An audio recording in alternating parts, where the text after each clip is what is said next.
এই মুহূৰ্তত ৰাজ্যবাসীৰ কাৰণে বিগ ব্ৰেকিং নিউজ। চোৰে এইবাৰ নাক কাটিলে গোটেই অসমবাসী। হয়, এক প্ৰকাৰৰ বিপদত পৰিছে মুখ্যমন্ত্ৰী ডক্টৰ হিমন্ত বিশ্ব শৰ্মা।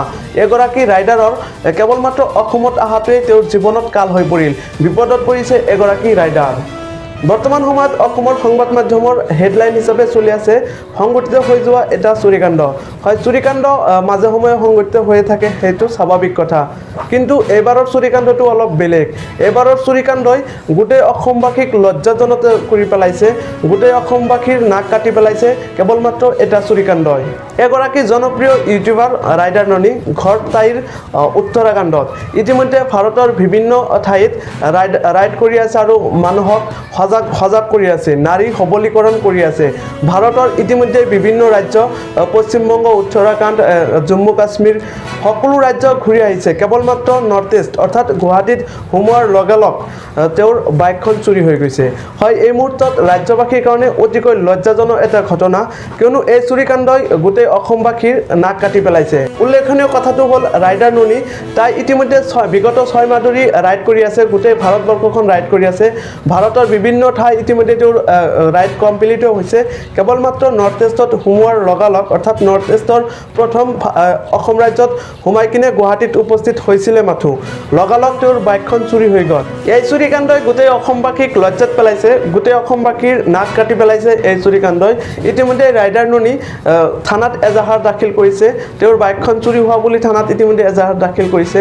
এই ক্ষেত্ৰত ৰাইডাৰ ননী অসমৰ DGP মহোদয় লগতে অসমৰ মুখ্যমন্ত্ৰী ডক্টৰ হিমন্ত বিশ্ব শৰ্মাক আহ্বান জনাইছে যাতে অতি সোনকালে তেওঁৰ বাইকখন উদ্ধাৰ কৰি দিয়ে। এই ক্ষেত্ৰত অসমৰ মুখ্যমন্ত্ৰী এক প্ৰকাৰৰ বিপদত পৰি আছে, কিয়নো তেওঁৰ বাইকখন উদ্ধাৰ কৰিব পাৰিবনে অসম পুলিচে আৰু অসমৰ সন্মানটো বচাব পাৰিবনে? বিভিন্নজনে বিভিন্ন ধৰণৰ প্ৰশ্ন উত্থাপন কৰিছে সামাজিক মাধ্যমত। এই ক্ষেত্ৰত অসম আৰক্ষীয়ে কেনেকুৱা ধৰণৰ পদক্ষেপ গ্ৰহণ কৰিব আৰু তেওঁৰ বাইকখন উদ্ধাৰ কৰিব পাৰিবনে, সেয়াই হ'ব লক্ষণীয় কথা। ইতিমধ্যে ৰাইডাৰ ননী তেওঁ কি মন্তব্য আগবঢ়াইছিলে সেই দৃশ্যংগ ইতিমধ্যে আমাৰ হাতত আহি পৰিছে।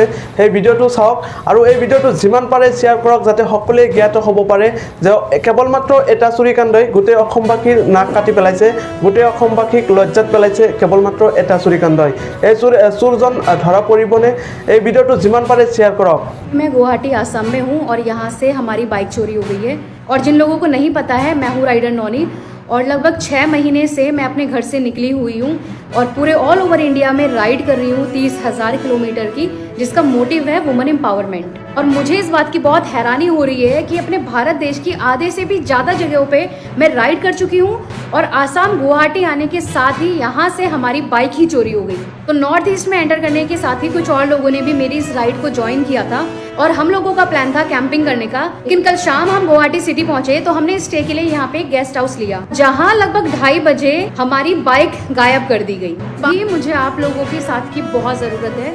मैं आप लोगों से हाथ जोड़कर रिक्वेस्ट कर रही हूँ कि मेरा जो ये मैसेज है इसे आप Assam police, Guwahati city police और आसाम के CM माननीय हिमंत बिश्वा शर्मा जी तक पहुंचाए। और हम लोगों ने इस घटना की कंप्लेंट पुलिस स्टेशन में कर दी है। प्लीज़ मैं आप लोगों से हाथ जोड़ के रिक्वेस्ट कर रही हूँ, मेरी मदद करें और इस वीडियो को ज़्यादा से ज़्यादा शेयर करिए ताकि प्रशासन तक मेरी बात पहुँच सके।